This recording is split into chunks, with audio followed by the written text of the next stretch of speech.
más o menos de del salón. Eh, Buenos días, sean bienvenidas y bienvenidos a este curso, a este salón virtual de la Escuela Judicial del Tribunal Electoral del Poder Judicial de la Federación. Como decía, vamos a ver la segunda parte, la segunda, de este módulo que empezó ayer, este módulo del, eh, del eh,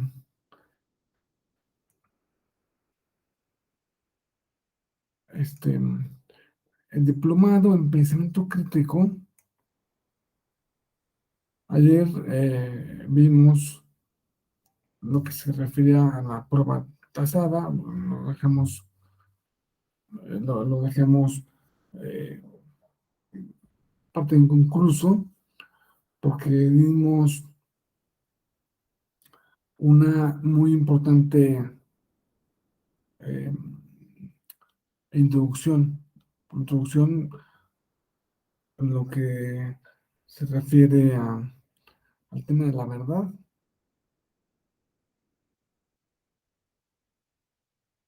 Y en, en esta clase, eh, digamos, teóricamente se llama máximas de la experiencia, lógica y sistema crítica.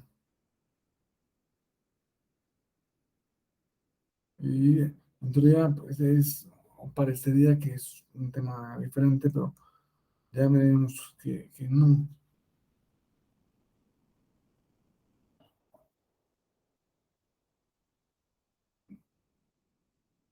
Me gustaría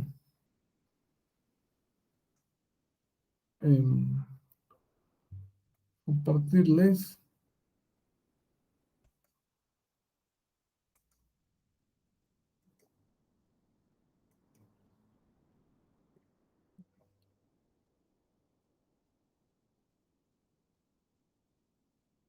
si se logra ver la presentación.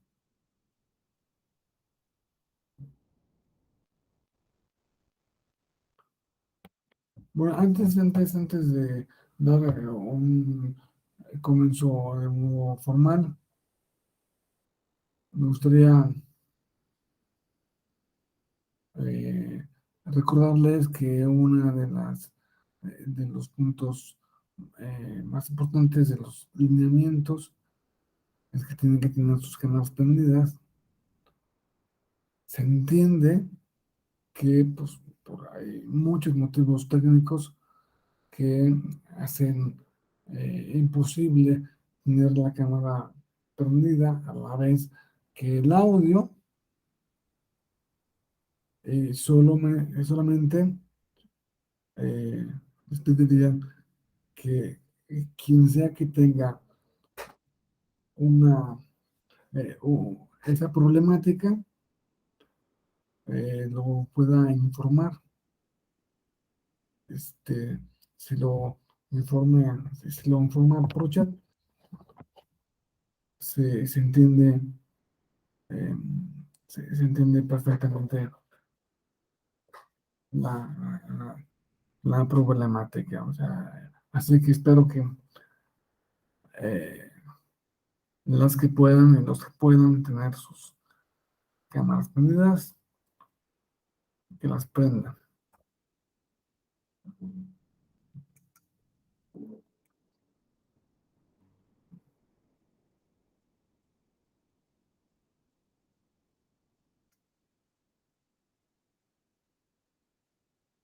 Sí, ok.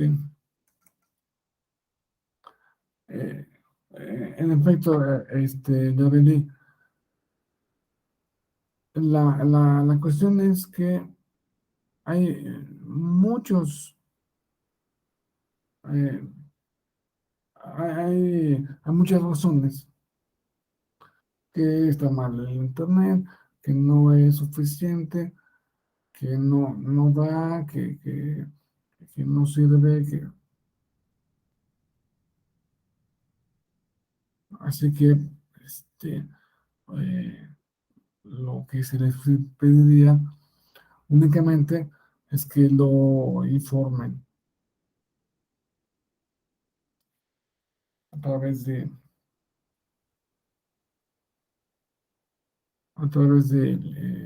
chat. Bueno, vamos a dar comienzo.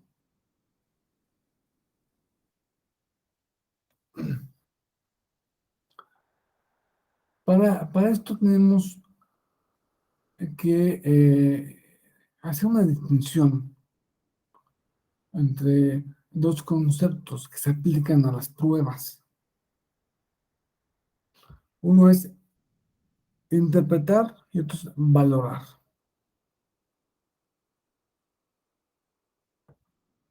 Eh, no son lo mismo, muchas veces se confunde, eh, se, se piensa que la prueba se interpreta o se valora, que es lo mismo valorar que interpretar o que es lo mismo interpretar que valorar, pero no es así. Tenemos que interpretar. Una prueba supone desentrañar sus alcances, fijar su resultado. El ejemplo más típico para que se entienda esto es una testimonial. El juez, la jueza, debe interpretar qué dijo el testigo, qué es lo que dijo. Eso es más claro cuando el testigo o la testigo hablan en otro idioma. Pues hablan no, en náhuatl. Bueno, tenemos que qué es lo que dijo. E interpretar, en la mayoría de los casos, cuando nos referimos a asuntos formales, cuando nos referimos a leyes, cuando nos referimos a, a cosas que se pueden estudiar, interpretar, en estos casos, viene siendo traducir a un idioma que nosotros entendamos.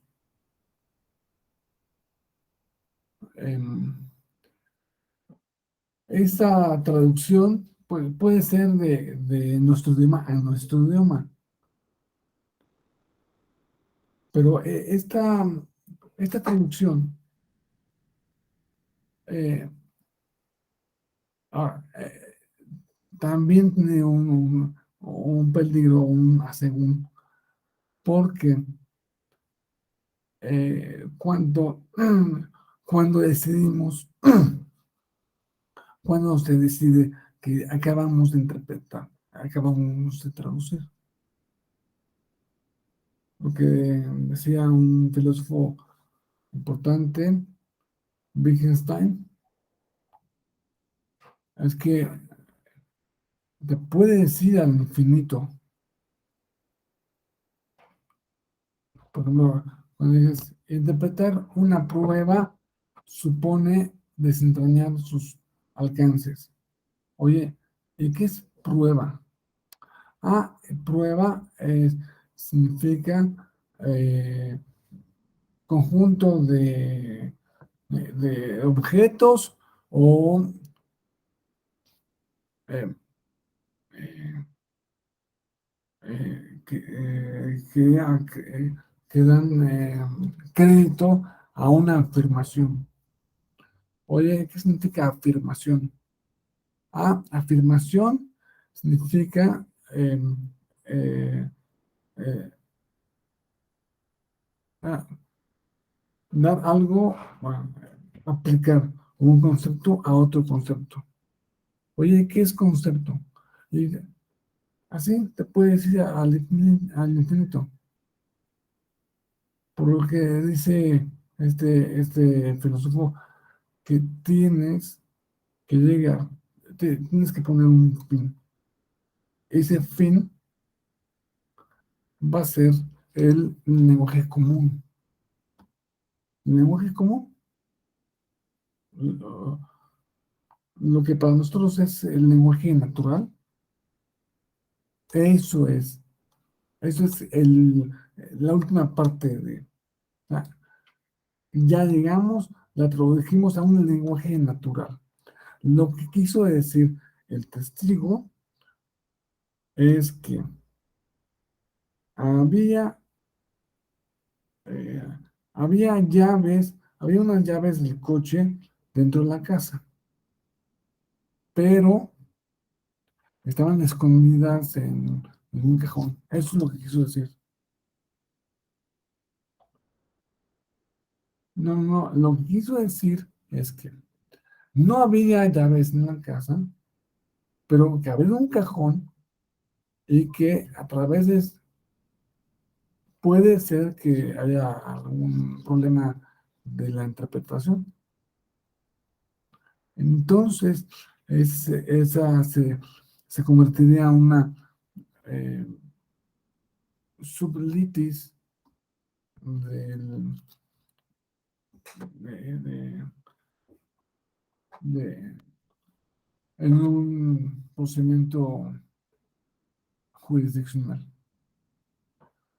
Bueno, ya vimos que interpretar, qué es interpretar,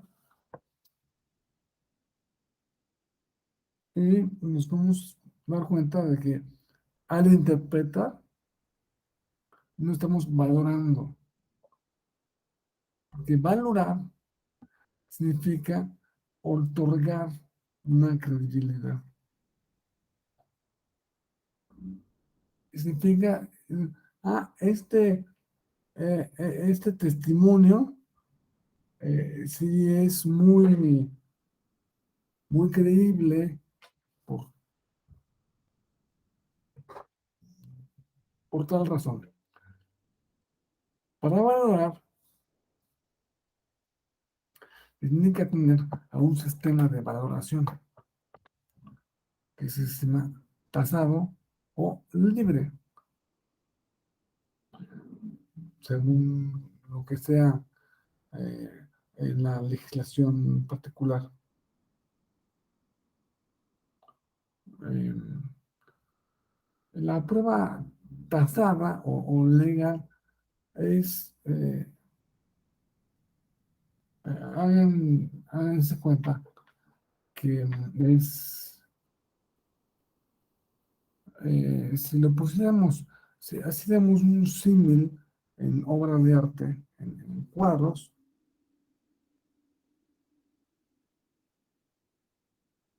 pero tanto interpretar como valorar es lo que debe hacer el- la jueza o el juez cuando se enfrente con cualquier prueba. Cualquier prueba se tiene que interpretar, se tiene que valorar. Ahora decía que vamos a poner un símil para que se entienda esto, que es una prueba eh, legal o testada y que es una prueba para la cual hay una libre interpretación. La prueba legal o testada es como una cuadrícula. Vendría siendo, pues, como obra de arte, eh, eh, encuadrar, darle un efecto determinado a cada una de, de las pruebas que, que, que, que se, que se presentan o que se ofrecen en, en un, en un problema jurídico, jurisdiccional. Ahora vamos a ver que pues, un muy importante procesalista italiano, que a lo mejor ustedes ya han oído hablar de él, Svia Tarufo, da una, una,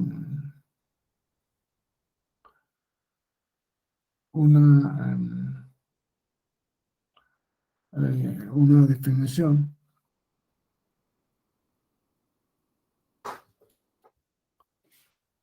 afirmando que es que una prueba legal o tasada es aquella que se le dan unos aspectos concretos. Por lo general, los aspectos que se le dan es de prueba plena. Esto va a ser prueba plena. Hasta hace unos años, en materia penal, la confesión del reo se configuraba prueba plena. ¿No? Pues él confesó que mató a su esposa.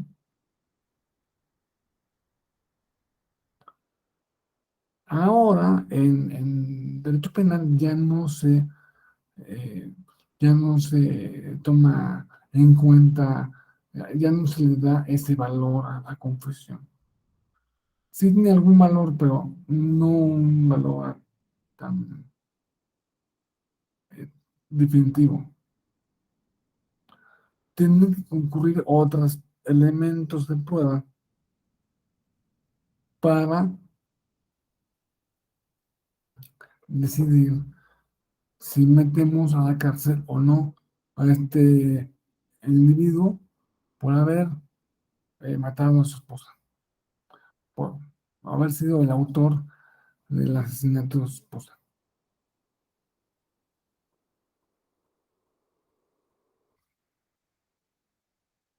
Entonces, en la materia electoral, ¿cómo es en materia electoral? Bueno, pues tenemos que la ley general del sistema de medios de impugnación de materia electoral, en su artículo 16, establece exactamente cuál va a ser eh,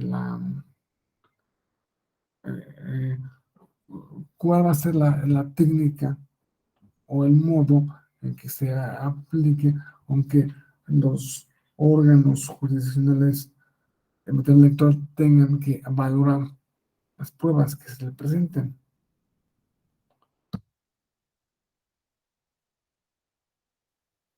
Y vemos que la,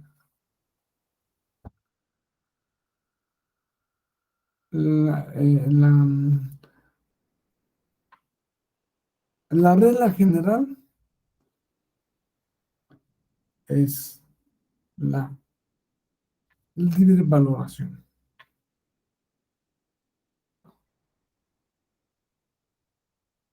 Esto es, el órgano competente tendrá que valorar las pruebas atendiendo a las reglas de la lógica, la sana crítica y la experiencia.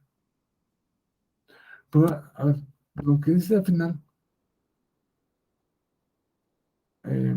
nos deja abierta la puerta a que no todo es así.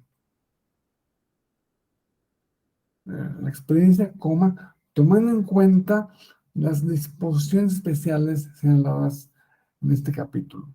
O sea que puede ser que no se hace. Puede ser que haya algún caso particular en que la prueba sea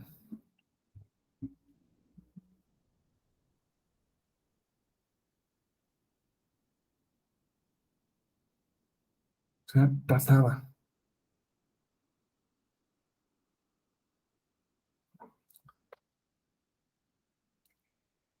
Antes de ver en los casos de estos casos particulares y centrándonos en la regla general, que es la libre valoración, en nuestro símil con una obra de arte es algo así, más o menos. O sea, el artista tiene toda la libertad de hacer las nubes que pues parecen unas espirales, dibujar una luna que parece sol, dibujar unos arbustos enormes en primer plano, en último plano, pero bien, en último plano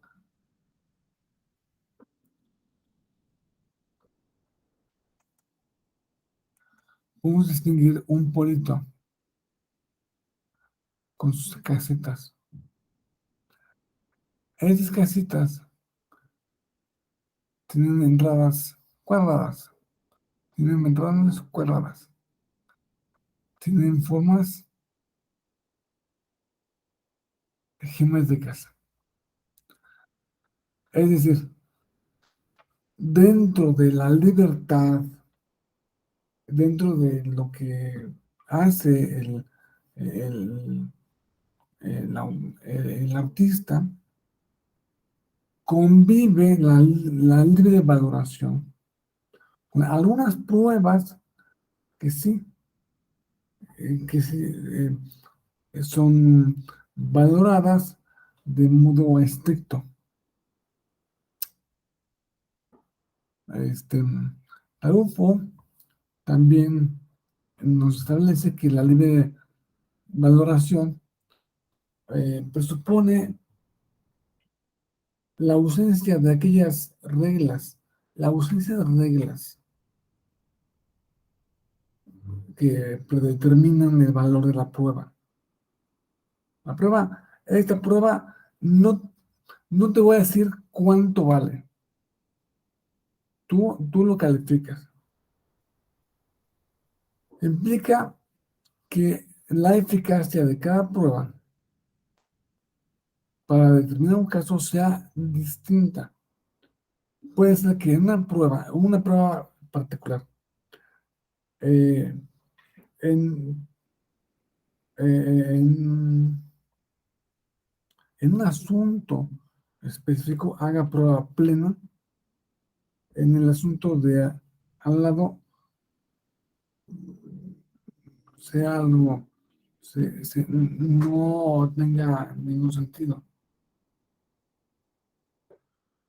A pesar de ser la misma prueba,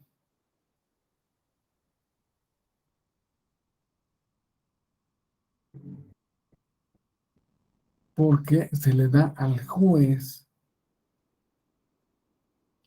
a la magistrada, al magistrado, se le da la libertad de valorarlo. Tú estableces qué valor quieres que tenga esta prueba.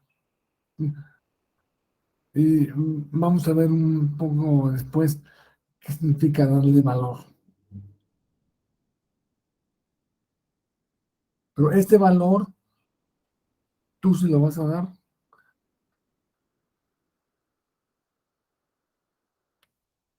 a través de, de un modo flexible, discrecional,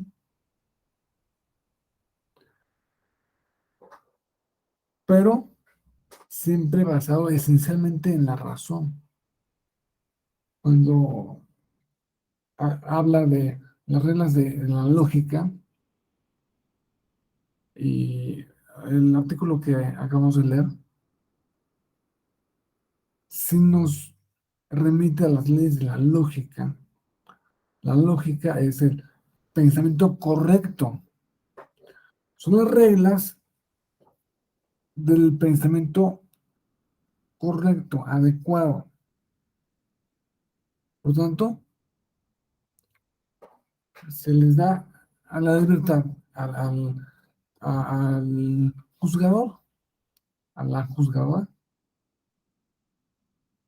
de aplicar esas reglas de la lógica, de aplicar su inteligencia para discernir qué valor va a tener una determinada prueba, de modo tan flexible como sea posible. Así que vemos que en el centro de la libre valoración está la escena crítica.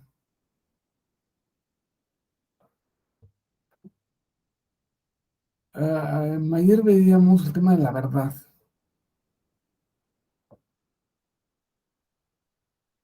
y veníamos qué tantas limitaciones existen para, para definir que una cosa es verdadera. Eh, que la verdad se limita únicamente a, a los enunciados y como tal la verdad se convierte en una propiedad lingüística y que como tal tiene eh, se reduce eh, así al mínimo hasta convertirse solo en un dispositivo que nos hace acceder en este caso la mayor o menor probabilidad de, de un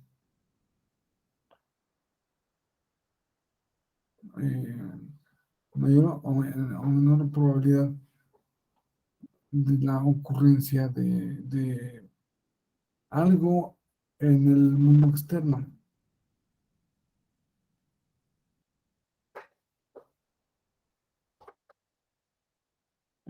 Hay estos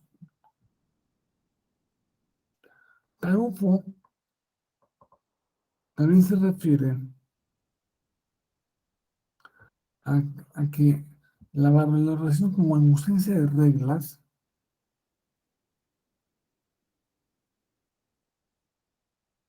implica que la eficacia de cada prueba para la determinación del hecho que se quiere comprobar sea establecida siguiendo criterios no sean establecidas sino criterios predeterminados,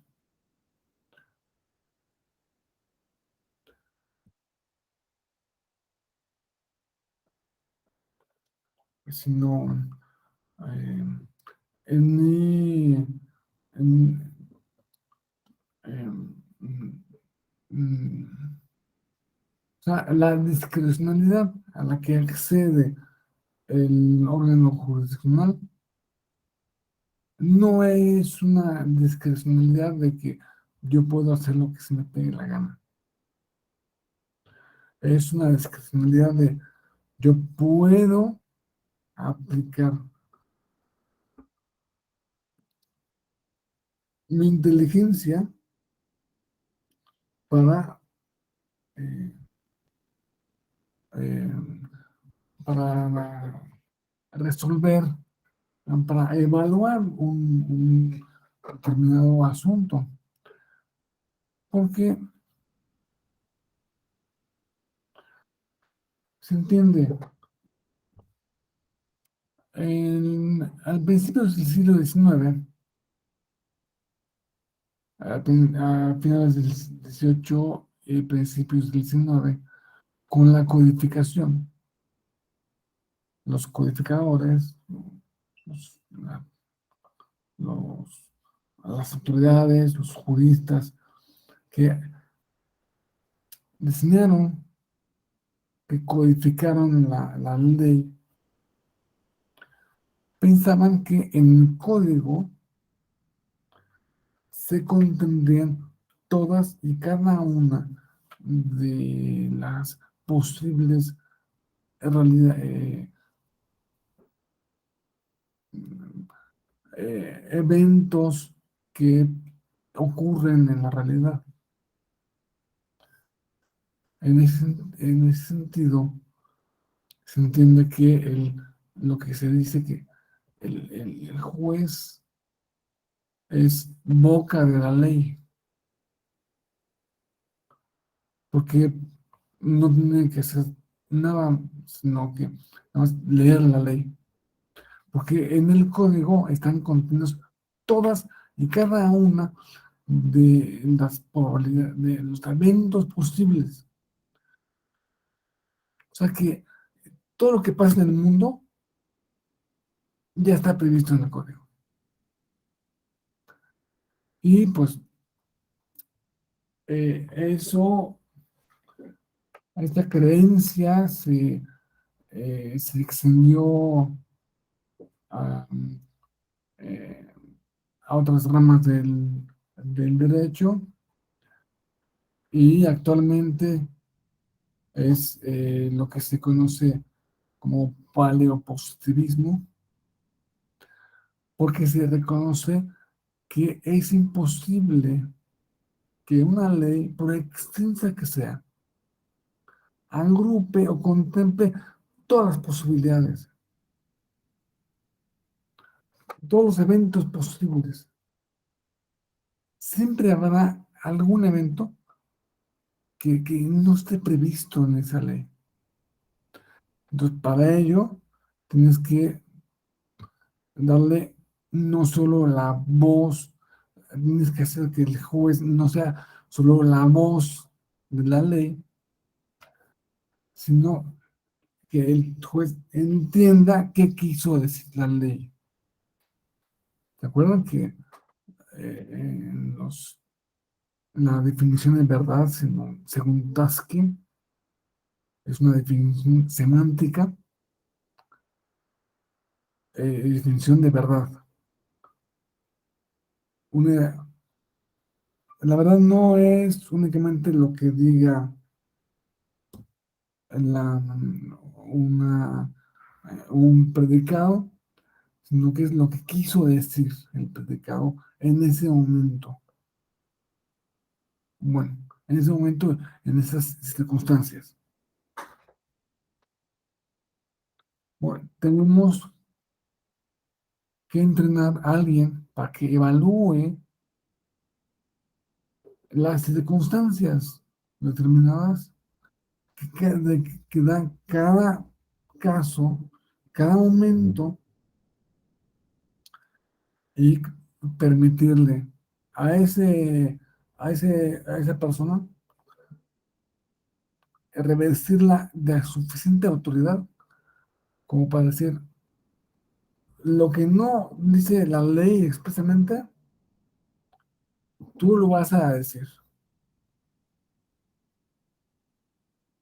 porque la ley no es infinita. Entonces, tenemos que el importante papel de la sana crítica.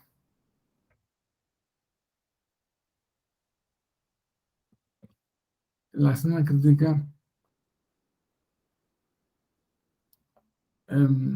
iremos alrededor de, conforme vaya pasando esta clase, iremos diciendo unos conceptos de lo que eh, son las eh, tres, tres requisitos que pide la ley. El artículo. El artículo es tan importante que vale la pena volverlo a leer.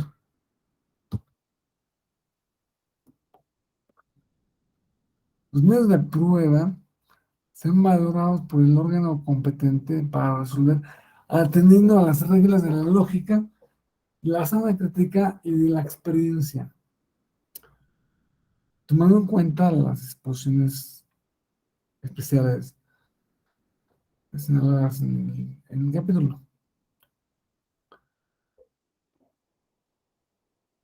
A ver, ¿cuáles disposiciones especiales? ¿Cuáles reglas no se manejan por la libertad de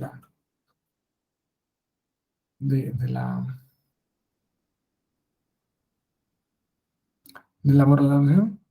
En primer, en primer punto, las documentas públicas.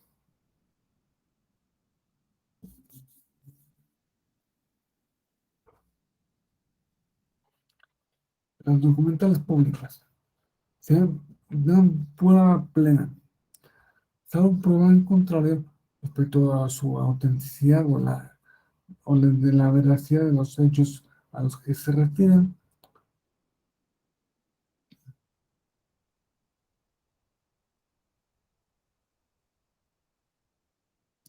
Aquí les voy a poner un ejemplo. Voy a cerrar.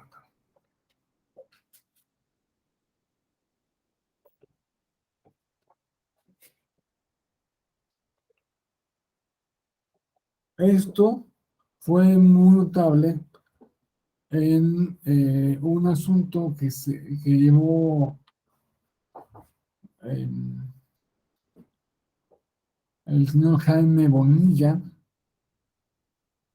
cuando eh, cuando se postuló como, eh, como gobernador eh, de Baja California hace unos pocos años,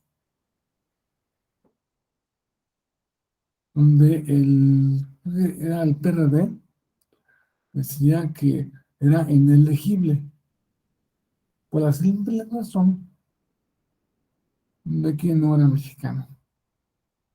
No era mexicano porque se había ido a Estados Unidos, había sacado su nacionalidad eh, estadounidense, tanto que había, según el PRD, constancia de que vivió ahí años y tantos años que no solo no cumplía con la residencia, con la nacionalidad, sino tampoco con la residencia. Había vivido en California y no podía ser gobernador de Baja California. Pues se armó el problema.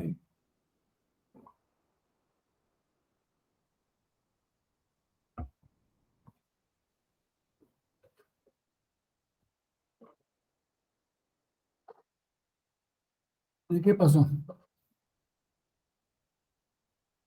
Al margen de que realmente no es un problema de nacionalidad, porque sabemos que desde 1993, creo, 92, se reformó la Constitución para impedir que los mexicanos pudieran perder la nacionalidad.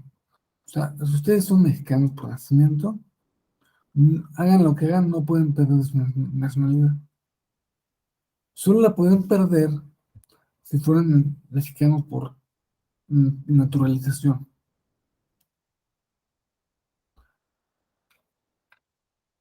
Bueno, este asunto, bueno, al margen de eso, em,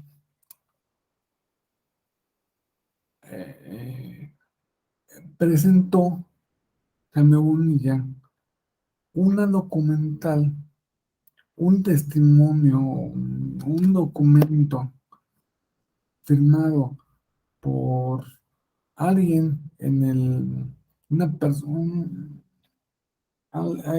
persona que trabajaba en el municipio de Tijuana, que acreditaba que había vivido los últimos 15 años en Baja California. Entonces, esta documental pública se consideró. Tenemos una documental pública de una autoridad de, del municipio de Baja California que dice que el señor Jaime Bonilla ha vivido aquí 15 años. El PRD nos muestra, lo que nos muestra es una prueba, en todo caso, documental privada, este, eh, que dice que el señor Jaime Bonilla en California no solo vivió ahí, sino que eh, fue director de un organismo en un condado de California. Entonces, atendiendo al numeral 2, bueno, el segundo párrafo del artículo 16, se le dio valor pleno a esa documental pública. Ahora, ¿qué pase en la realidad si esa documental pública refleje o no refleje la realidad, o se ajuste al fenómeno real? Pues quién sabe. Recordemos que eh, el PRD podía haber dicho, podía haberse opuesto a esta documental pública, diciendo eh, que hay un conflicto de interés, porque eh, Jaime Bonilla creo que es creo que trabajó en el municipio, no fue periodista, se puso a haber opuesto a a la veracidad. Hoy, esta documental pública es muy sospechosa porque eh, la verdad no, eh, eh, la verdad es que tenemos otras 30 pruebas que dicen que el señor Jaime Bonilla en efecto vivió en California. Y también es así que sacó la, el- la ciudadanía estadounidense. El señor Jaime Bonilla sacó la ciudadanía estadounidense. O sea, ustedes saben que en Estados Unidos eh, nacionalidad es ciudadanía. Los conceptos son el mismo. Aquí, en México se distingue. No es lo mismo ser nacional que ser ciudadano. Un nacional puede no ser ciudadano. O sea, mis hijos de, de, de 8 años, de 8 y 5 años, son mexicanos por nacimiento, en el sentido tienen la nacionalidad, pero no son ciudadanos, porque no tienen 18 años, no pueden ir a votar. Vaya. Allá en Estados Unidos no es así.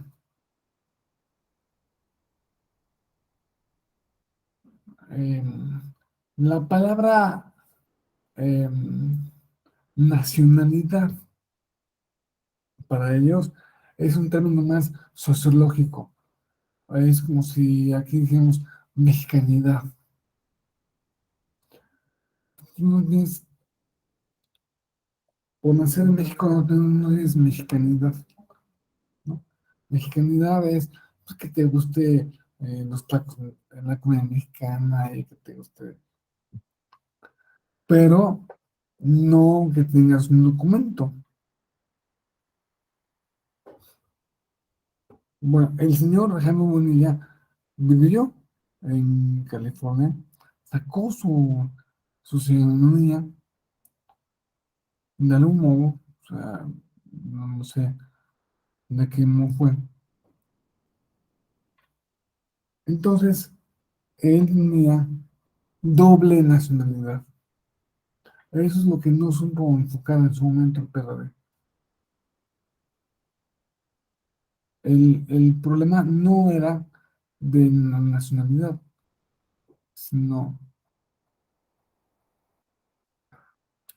en todo caso, era de residencia. Bueno, no hablemos más de ese asunto. Y aparte, ese asunto se presentó ante el Tribunal Electoral Local y luego en apelación se fue ante la sala regional, sala regional creo que es Guadalajara, y se fue eh, a segunda instancia a la sala superior y todos le dieron la razón por los mismos argumentos a Jaime Bonilla. Entonces, bueno, vemos que la documental pública sí se le ha dado, sí tiene valor probatorio pleno. Si ustedes quieren descalificar, si ustedes quieren oponerse a esa prueba, tienen que hacerlo de otra forma, porque tiene valor probatorio pleno. Tienen que decir, no, no, no es auténtica, porque el que firma ya había dejado el puesto hace un mes, porque las firmas son apócrifas, o lo que dice es una cosa tan absurda que, que no le podemos dar, conceder veracidad a lo que afirma esa prueba.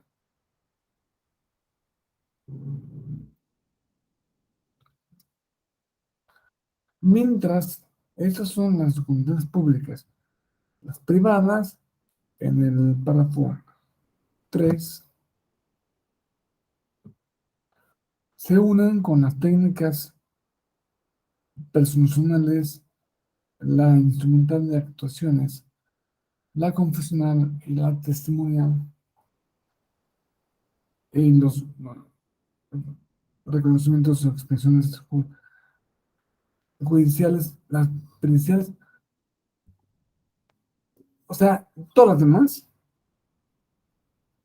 solo dan prueba plena cuando a juicio del órgano competente,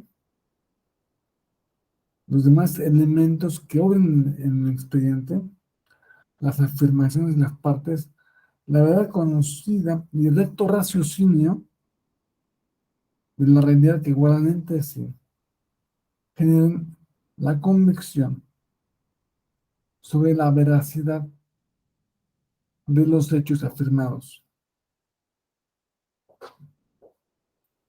Es decir, puedo ver que hay una gran libertad. La prueba tasada o la prueba legal es una cosa muy, muy excepcional. Antes, en prácticamente todas las materias, sí había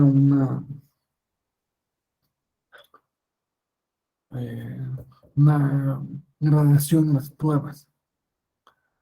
Ah, esto hará prueba plena. Y esta prueba eh, s- probará esto, otro. Y esta otra prueba, si es acompañada de esta, hará prueba plena. Si no, no será así.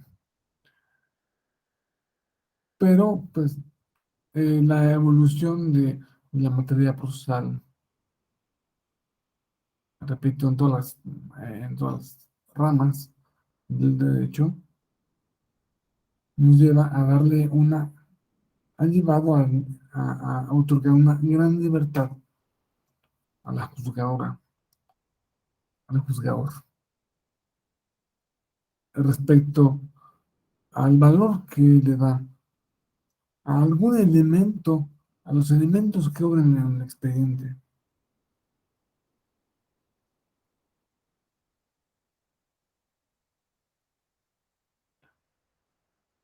Y pues puede ser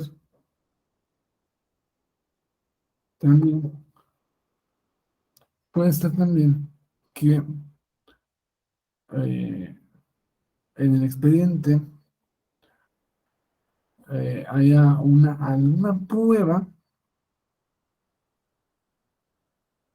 que no se haya sido presentada para un fin concreto,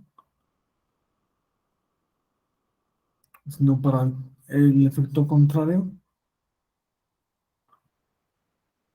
Pero si ya está en el expediente,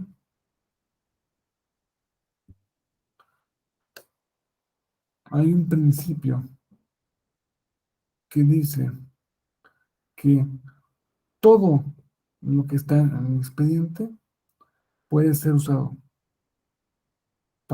por la autoridad judicial en cualquier sentido.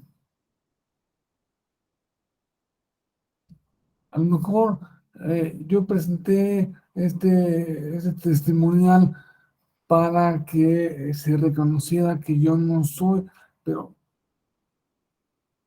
pero el juez se da cuenta, con esta testimonial me doy cuenta de otra cosa, y es peor para la parte.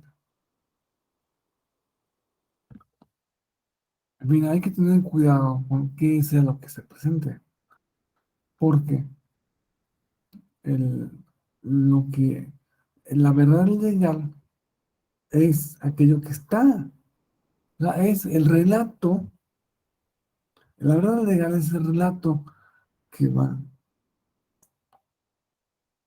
eh, a escribir en su sentencia la, el órgano judicial, y lo va lo va a formar con los elementos que obran en el expediente. Puede ser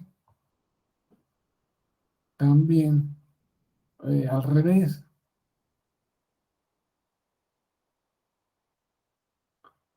eh, que, eh, que el órgano competente se dé cuenta de que faltan pruebas.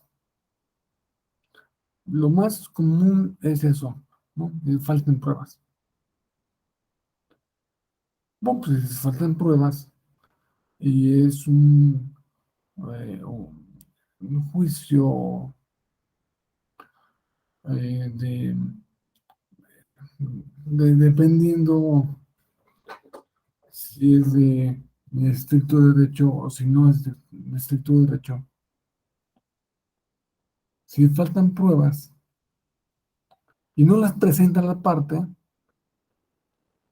peor para ella. No le presentaste la prueba, pues por el principio de carga de la prueba, tú deberías presentar esa prueba. Y si no la presentaste, el principio de cargar la prueba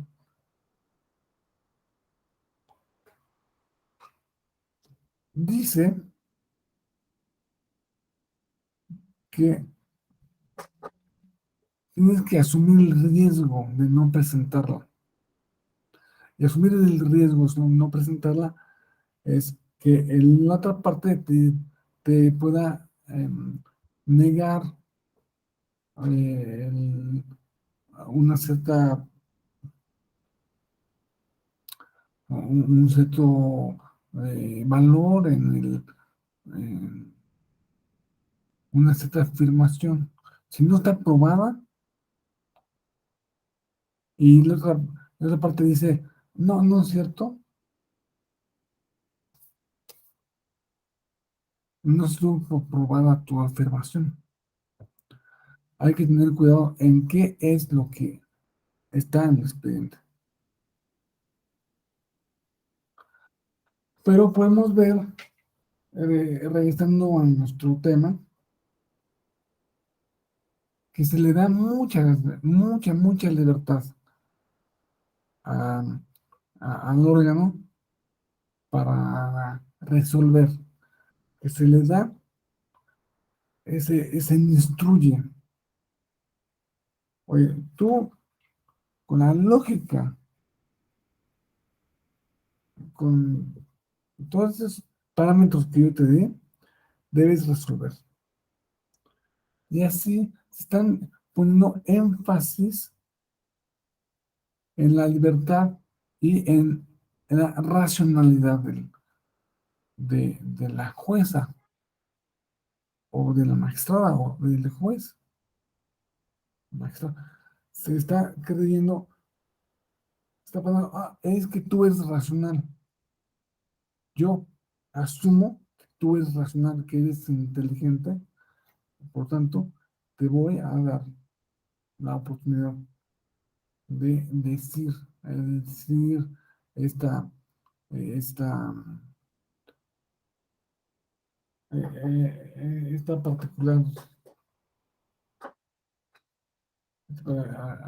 particular asunto. Bueno, em,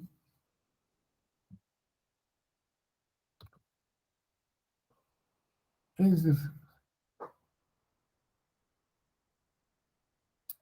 no sé si ustedes hayan, bueno, esto es el caso que pasa justamente con la moral antigua y con la moral moderna. La moral antigua, la moral antigua se basaba en unos 10 mandamientos, del 1 al 10.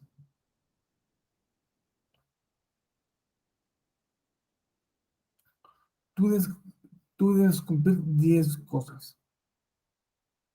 Amarás a Dios sobre todas las cosas, este, no jurarás el nombre de Dios en vano, eh, santificar las fiestas, no matarás, no robarás.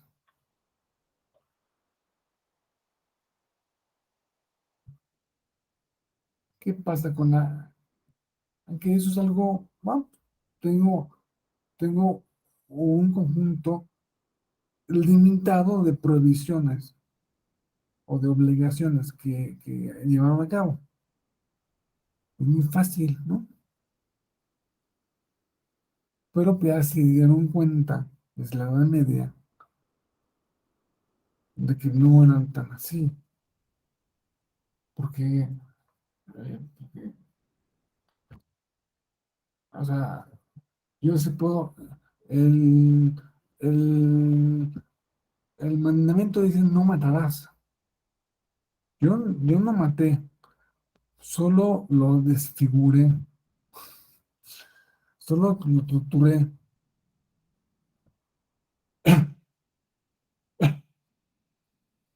No, no. Incluye, no matarás, incluye también no torturarás. Ah, ok. No, no lo torturé, lo chantajeé. eh, ¿No? Ah, un mandamiento se, aunque es muy sencillo, no matar, se puede sacar eh, se puede diseccionar en otros 30 o 40 nuevas provisiones.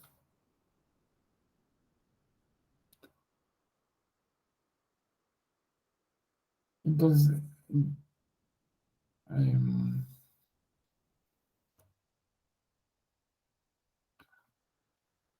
en la moral moderna es una moral ya no de mandamientos, sino de criterio. Y el que inauguró esta moral bajo un criterio, basada en el criterio, fue Kant. Kant eh, dijo, eh, actúa de tal modo que tu acto pueda ser considerado como norma universal. ¿Ya? Es el imperativo categórico de Kant. Obra de tal modo que tu obrar pueda ser transformado en el caso particular, pero en norma universal. Entonces, ya no eh, tengo que poner, o sea, ya no es válido, ya no se limita a unos 10 mandamientos que aparte eh, se, se entienden, se extienden, se multiplican otros 800 mandamientos, porque eso les dije, no matarás, pero no robarás. Oye, es que yo no robé, pedí prestado, tomé prestado, pero luego lo iba a devolver. No, lo iba a devolver dentro de 3 meses, pero lo iba a devolver. ¿Robó o no robó? ¿No? Entonces, o el típico asunto que, el ejemplo que ponen en la carrera de alguien que llega a una joyería y pide ver un anillo de oro. Ah, mira, pues está bonito, sí, sí me queda. Y esta persona tenía un chicle. Sin que nadie se dé cuenta, sacó eh, el anillo, lo puso en el chicle y lo pegó en el mostrador por abajo y se fue. Y una semana después llegó y simplemente se llevó el chicle que estaba pegado, bueno, el anillo de oro que estaba pegado con un chicle. ¿En qué momento robó? ¿En qué momento se puede decir que se configuró el delito del robo? Pues hay opiniones, ¿no? Entonces, eso es lo que se le dice al juez.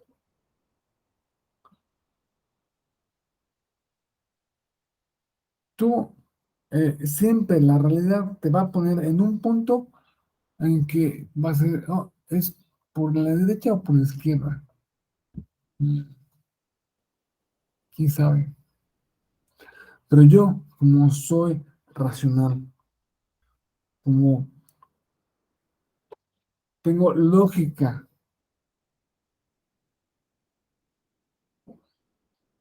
como sé las máximas de la experiencia, como eh, conozco, eh, tengo una sana crítica, mi sana crítica y todo, la lógica y todo me dicen que es a la derecha, ¿no? En otro caso, a lo mejor en otro juez, en otro país, se va por la izquierda, ¿no?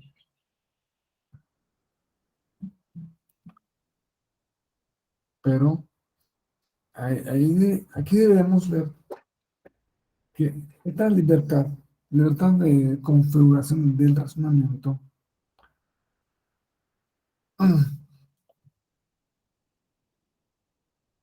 em, repito que no se debe entender como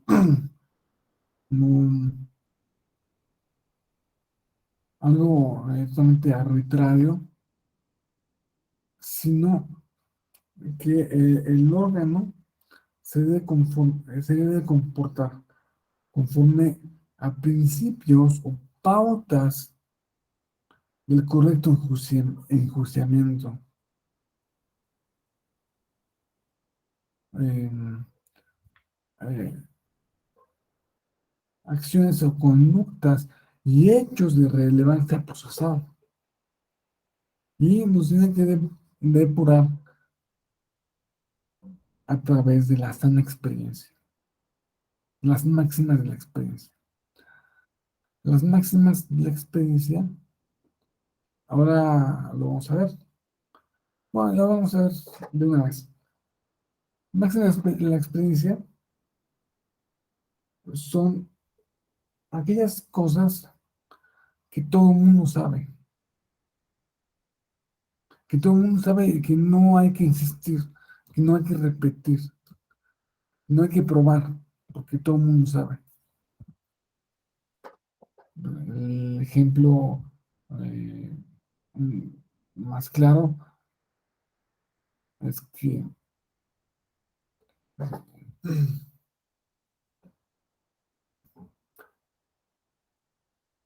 el piso, mm, el piso recién pulido es resbaloso. Entonces, si yo estoy en un asunto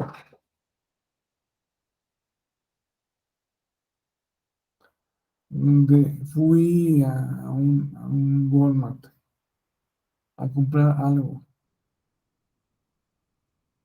y fui a un pasillo para escoger ese producto que yo quería. Y acaban de pulir el piso, me resbalo, me caigo, me rompo la pierna. Entonces, por eso yo quiero demandar a Walmart por no poner esos triangulitos. Se les olvidó poner los triangulitos que dicen piso resbaloso. Yo pensaba que era igual que los demás. Y pues no era igual que los demás. Lo acaban de pulir, le acaban de poner cera o lo que sea. Entonces, no me advirtieron del peligro que yo corría. Por tanto, ellos son responsables en parte y tienen que pagarme mi operación.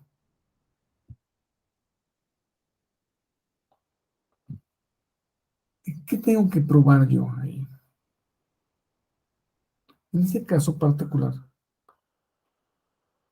yo tengo que probar pues, muchas cosas, ¿no? Pero no tengo que probar que el piso recién pulido es resbaloso.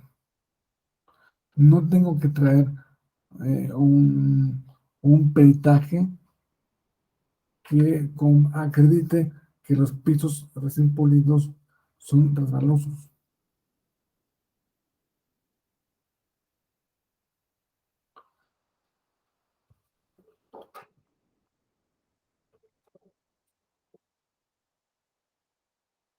Esas son las máximas de la experiencia. Las máximas de la experiencia pueden variar dependiendo de la sociedad, dependiendo de la época, dependiendo del momento. Son cosas, eh, son verdades socialmente aceptadas.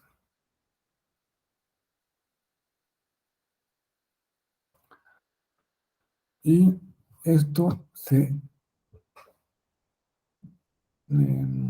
une con las reglas de la sana crítica,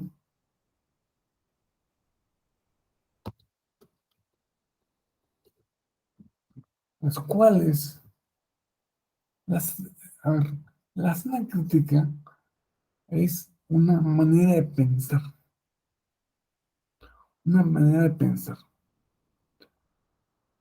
Ustedes, cuando ponen en duda algo, porque no les pareció muy convincente, cuando eh, escuchan una noticia que dice eh, que Rusia está ganando la guerra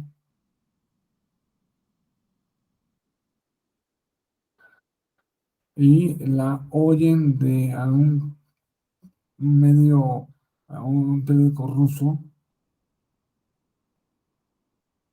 pues pueden válidamente usar su sana crítica. A lo mejor no es verdad,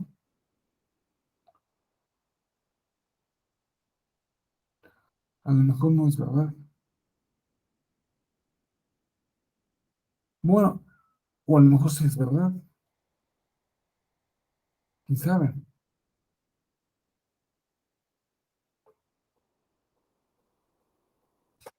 La sana crítica permite ajustarse a las circunstancias cambiantes, locales y temporales de una sociedad en un momento dado. Y porque esto de que los pisos resbalosos, recién pulidos son resbalosos, que es una máxima de la experiencia, o sea, es una cosa que se experimentó por muchas personas y que muchas personas eh, lo saben porque es así. Pues igual en el siglo XVIII no existían las pulidoras de pisos, entonces no se pulía ningún piso, eh, no era posible que nunca se había tenido la experiencia que alguien se resbalaba caminando, pero ahora ya sí, ahora que ya se inventaron los pisos así eh, eh, totalmente lisos, que se inventaron las pulidoras, que se le pone cera al piso. Ahora sí, ahora es así, ¿se entiende? Esa máxima resistencia igual no es eh, una máxima de la experiencia en el Congo o en Madagascar, solamente aquí. Bueno, la escena crítica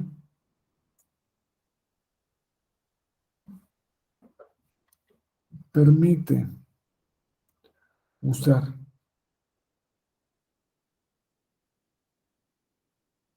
eh, usar un pensamiento correcto. Un pensamiento, y eso es muy importante, escéptico. Tienes que ser parcialmente escéptico. No creerte todo lo que te dicen. No cree, no cree en dogmas. Ponen en duda incluso sus dogmas. Porque un estadista, y un estadista, un juez puede ser estadista también, pues alguien que va a cumplir la ley y no que va a cumplir la ley, a cumplir la ley como es, no a cumplir la ley como le gustaría que fuera. Entonces no va a, a actuar según sus dogmas, sino según lo que dice la norma, según lo que dice la norma o según lo que quiere decir la norma.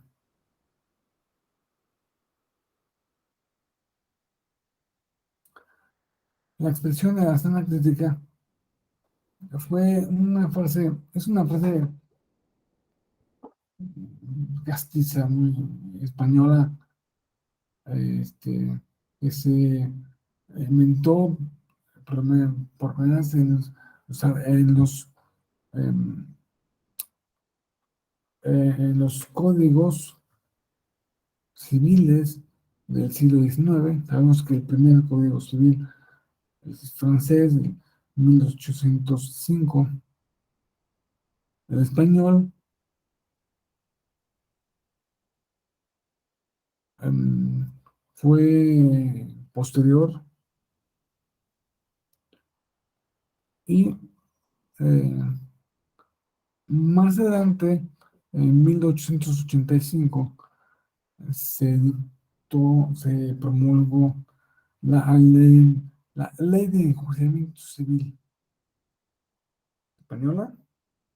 Pues en esa ley de enjuiciamiento civil se habla de la frase de eh, la, em, la sana crítica. Insisto, es una manera de pensar. Es una manera de pensar que podemos tener o podemos no tener.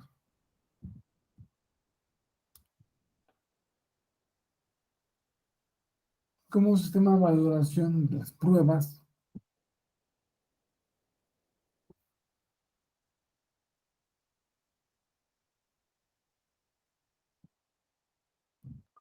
nos lleva a un asunto que en México es particularmente importante en toda actuación pública de las autoridades estatales, que es fundar y motivar, y motivar.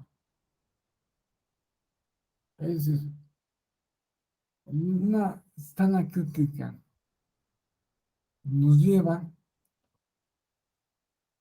al juez a fundar, a decir por qué, no, a fundar es, em, los artículos legales en los que, de los que puedan derivar tal o cual acto o norma. Y motivar es los motivos, ustedes saben mejor que yo, los motivos que vinculan el caso particular con la ley, eh, que, que, que, que convierten al caso particular en una hipótesis que se subsume, ¿no? Que se subsume, ¿no? Y que están inventando palabras, que se subsume en la hipótesis que dice la ley, que ordena la norma.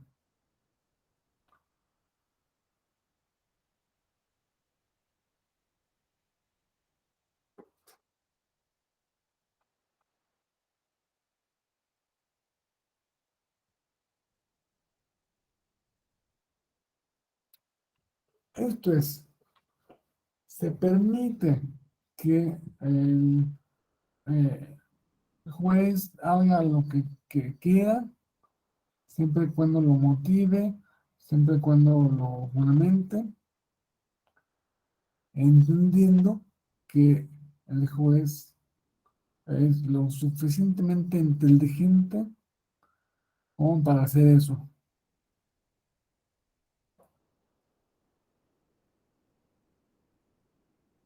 O sea, se le da un valor clave a- al pensamiento, a la sana crítica, a la manera de pensar que tenemos. En ese sentido, pues, eh, una libre valoración de las pruebas, obviamente, pues, tiene que ser fundada y motivada. O sea, el juez debe explicar cómo y por qué le otorga credibilidad.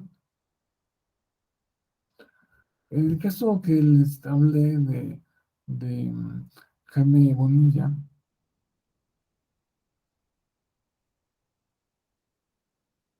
se fundamenta claramente. El fundamento es el segundo párrafo del artículo 16 de la ley de medios. La motivación es, ¿por qué me convence? Porque es una, eh, porque es una documental pública y no ha sido una documental pública que no ha sido objetada. Si es documental pública y no es objetada, yo le tengo que dar un valor pleno.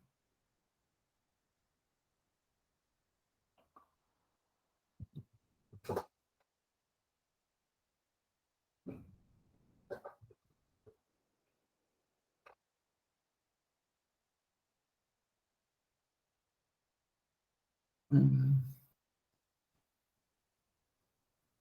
Y pues esa racionalidad, esa racionalidad que debe imprimir el juez en cada asunto particular, implica necesariamente que la decisión sea explicada y sujeta a su vez a la crítica de un tribunal superior. Tiene que partir de la base de que puede ser que el tribunal de segunda instancia revise lo que, lo que hiciste, revise por qué lo hiciste. Puede encontrar el tribunal de segunda instancia, puede encontrar que tu, tu razonamiento es incorrecto.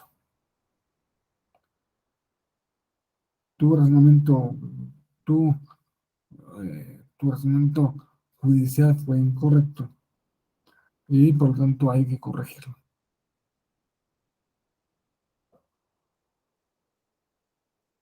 Esto exige también la primacía del juicio fáctico y la motivación de la resolución judicial, pues solo desde la correcta formación de juicio, de hecho, se evita la discrecionalidad del juez. Solo se evita, sí, así se evita que el juez haga lo que quiera y pues Tenemos muchos casos en los que una segunda instancia es fundamental para lograr la justicia. No tenemos que irnos muy atrás. Eh, Solamente recordemos qué pasó eh, con el caso de unas parientes, una señora pariente del fiscal general de la República, que en primera instancia fue zambullida en la cárcel, y una segunda instancia ya pudo traer una racionalidad al hecho.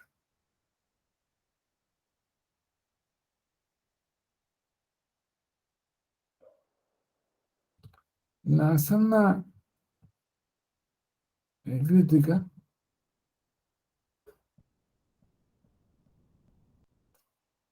pone el enfoque, la evaluación, la prueba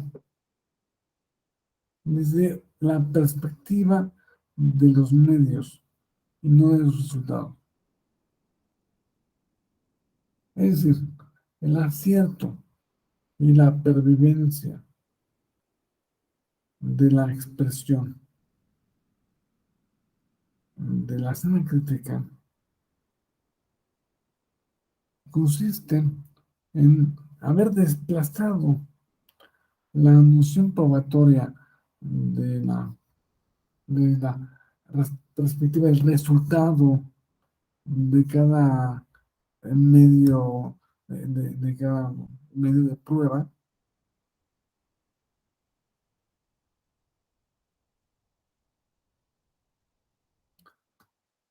y se pone en su lugar un acento mayor a, eh, a la racionalidad, buen juicio o criterio del órgano jurisdiccional.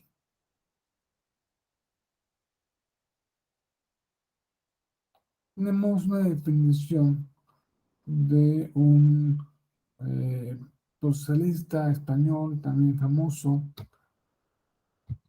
que se llama Jaime Huasta Delgado. Explica que la ciencia crítica son los criterios, reglas, eh, criterios normativos, reglas no jurídicas. No estamos hablando de las reglas que aplica según el artículo fulano. Las reglas del pensamiento que sirven al hombre normal una actitud prudente y objetiva sana para emitir juicios, estimar, apreciar crítica acerca de una cierta realidad. Y esto, y esto tiene mucho que ver con lo que otros filósofos un poco más antiguos denominan como el sentido común. Sentido común, que, por ejemplo, para el filósofo Thomas Reid, el sentido común es, por una parte, la sensatez y, por otra parte, una serie de juicios, de axiomas. O sea,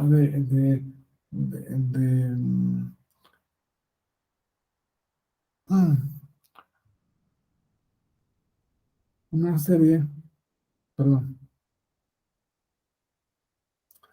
de verdades inobjetables. En ese sentido, como axiomas. Entonces, el sentido común lo pone, él siempre lo atribuye al eh, ser humano maduro. O sea, el sentido común, esas reglas de, podríamos decir, hacer una crítica, eh, la valoración según las reglas de la experiencia, la lógica, son cosas evolutivas, pero que podemos decir que una persona de mayor edad, pues en principio las tiene. Es, es, eh, es patrimonio de los hombres, cuando se refiere a las personas normales. Aquí hay un punto de discriminación muy fuerte, ¿no? ¿Qué es el normal? Y si le doy el sentido común o esas facultades de estima crítica solo que, a las personas que no tienen, que son adultas, o que no tienen, que, que no están dormidas, que están conscientes, que no tienen alguna afección psicológica, pero la discapacidad intelectual es tan relativa que no se ha llegado a definir ni siquiera qué significa discapacidad intelectual. Bueno, eh, yo voy a decir que un discapacitado intelectual no es una persona normal y por eso no tiene lógica. Su pensamiento no se sujeta a las reglas de la sana crítica. No, no es así. Las reglas de la sana crítica pueden estar incluso en personas que tienen cierto grado de discapacidad mental. Muy interesante esto. Solo hacer un breve apunte.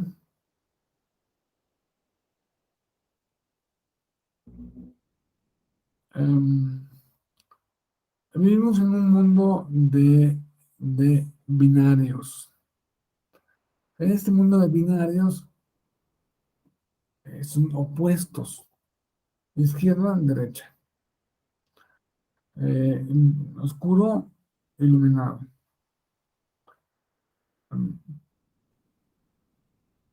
hombre, mujer.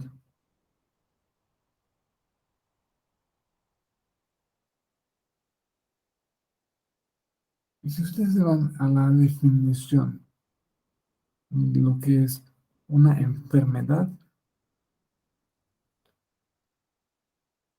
se pueden dar cuenta de que una enfermedad, una persona puede vivir toda su vida con alguna enfermedad.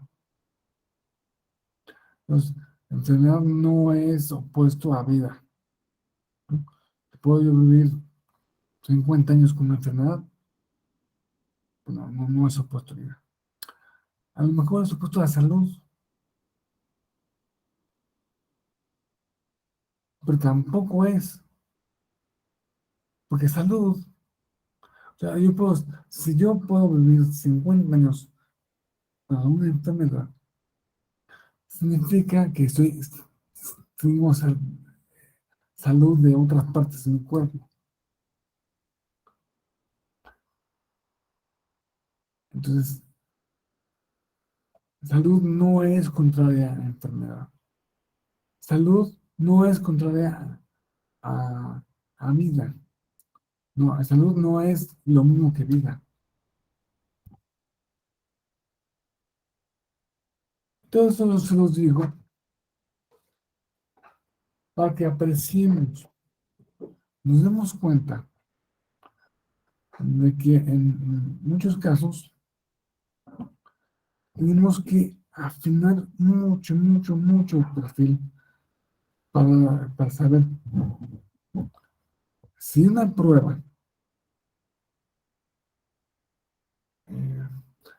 qué valor darle a la prueba concreta. Si la prueba concreta em, es interpretable de una manera concreta de otra manera, y si esta prueba le damos un valor respecto, eh, conforme a ciertos parámetros que son racionales, que son según lógicos, que son según las reglas de la máxima de la experiencia, se son según las la crítica,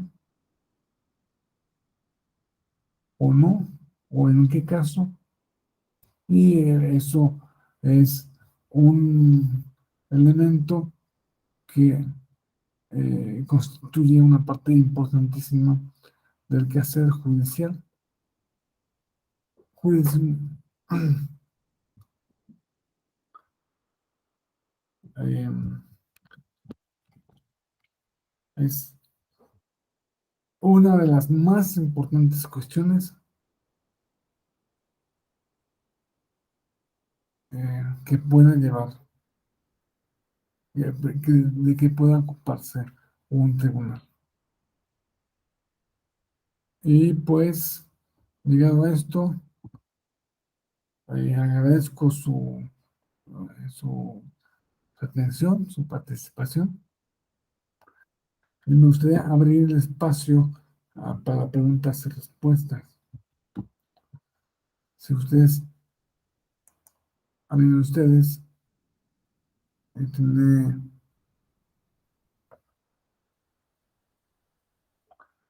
alguna pregunta, alguna opinión, algún reclamo.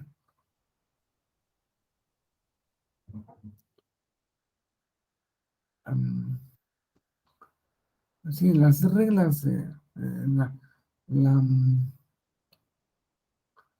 la zona crítica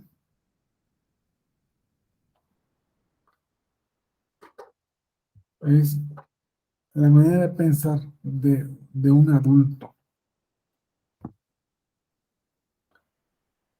Y pues, en ese sentido, es una manera correcta o una mejor manera de pensar eh, que si la comparamos con un niño, si la comparamos con una persona que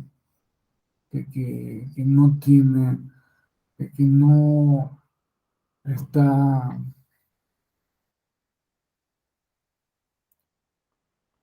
en sus cabales, que, eh, mentales. Bueno, pues,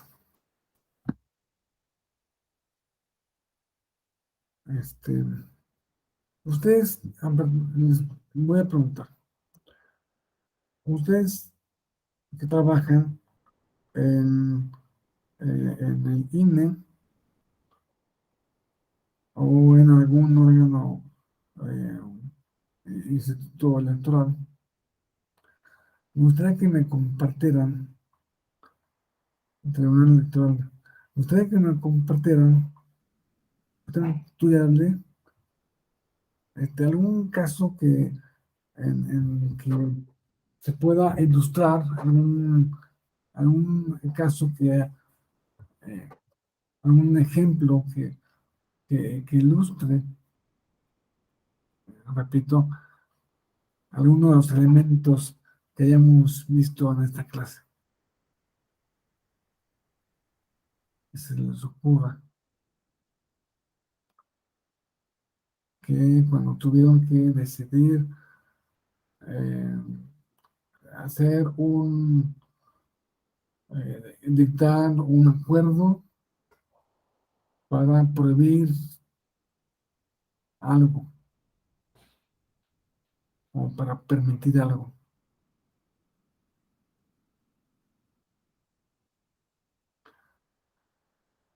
O que se enfrentaban al cumplimiento de una resolución del tribunal que no hayan estado ustedes de acuerdo con lo expresado en concreto por este tribunal,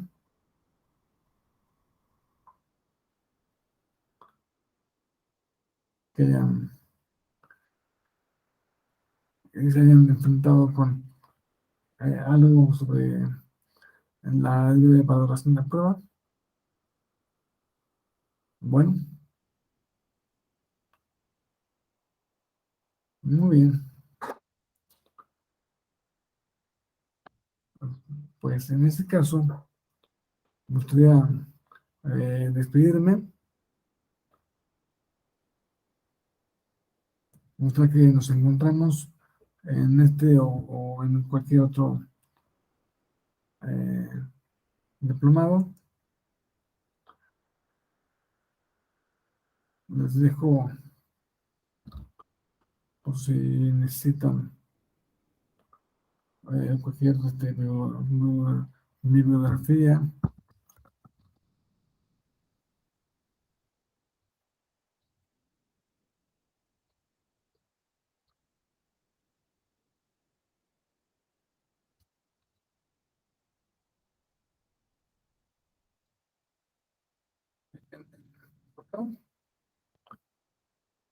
Si se les ofrece una duda, un problema que, que, que